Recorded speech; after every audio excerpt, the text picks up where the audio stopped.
Welcome to Sam Outside. I'm Sam and I'm outside, inviting you to consider the cost, right?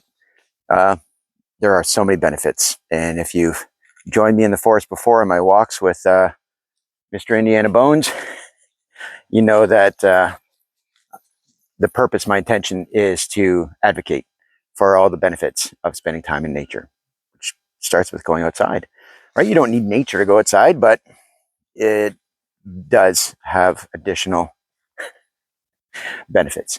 So reducing calm, improving your sleep.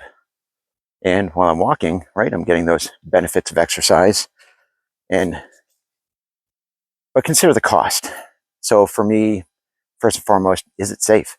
Right. I started filming, well, let's call it 9 months ago.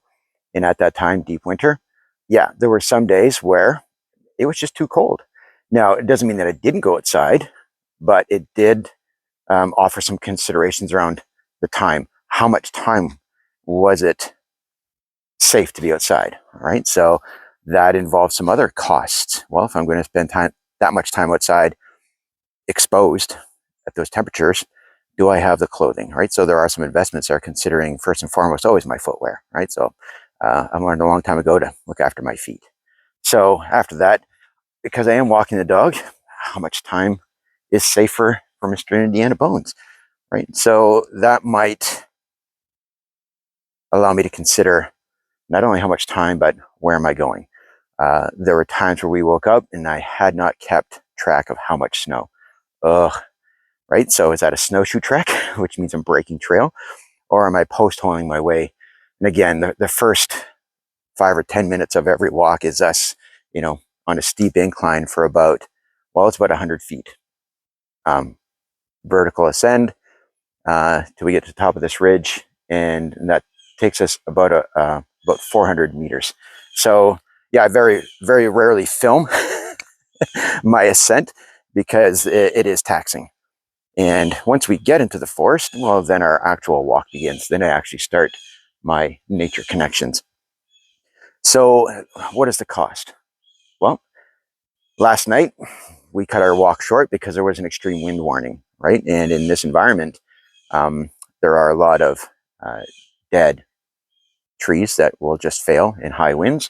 There are some healthy trees that just fail, and there are hangers and snags and things that will just come down, and there's often no warning. They just happen. So here I am this morning surveying the damage and the effects of that that weather phenomenon that went through that I had some warning about. So there were some considerations around that.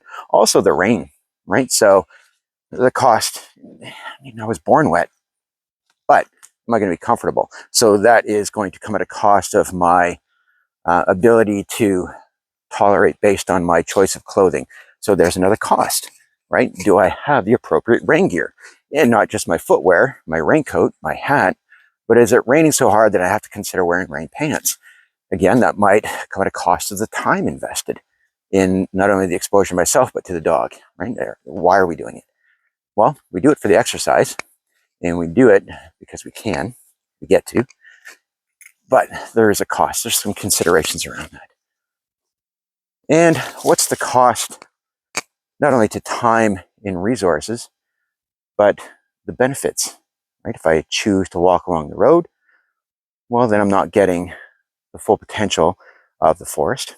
I'm not getting the full potential of choosing terrain to engage different muscle groups, to challenge myself cardiovascularly. Maybe my choice doesn't allow me to walk backwards or to do interval walking. And that might be at a cost of my need to exercise, right? Or the benefits from those choices. So weather for me, given my line of work, is constantly changing, which means that I have to be constantly up to date and aware. Working in camping and outdoor education, I have to alter schedules and programming according to weather. That includes precipitation, but it also includes temperature.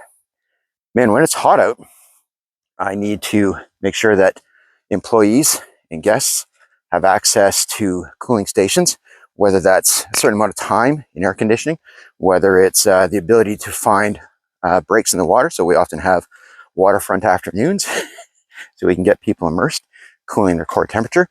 I have to consider hydration. Now, when I'm out here today on these walks, I'm not gone that long, but sometimes I am.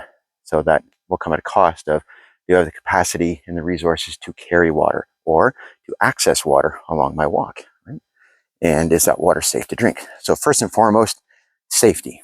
After that, the considerations, once I know it's safe to, are timing and resources and choice about paths and the impact.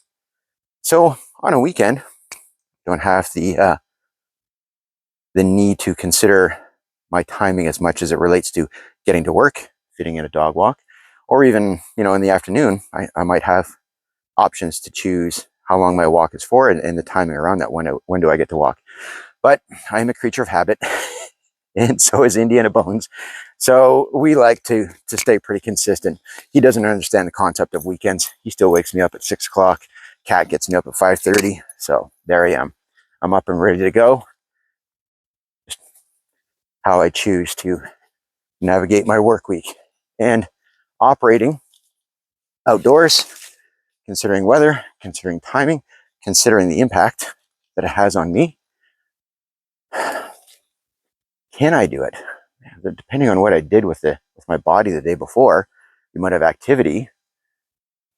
If I'm suffering an injury, that is going to challenge not only my effort, my timing, my capacity, but the impact, right? So I'm going to choose differently where I go, how long I'm out for, and what I'm actually capable of doing.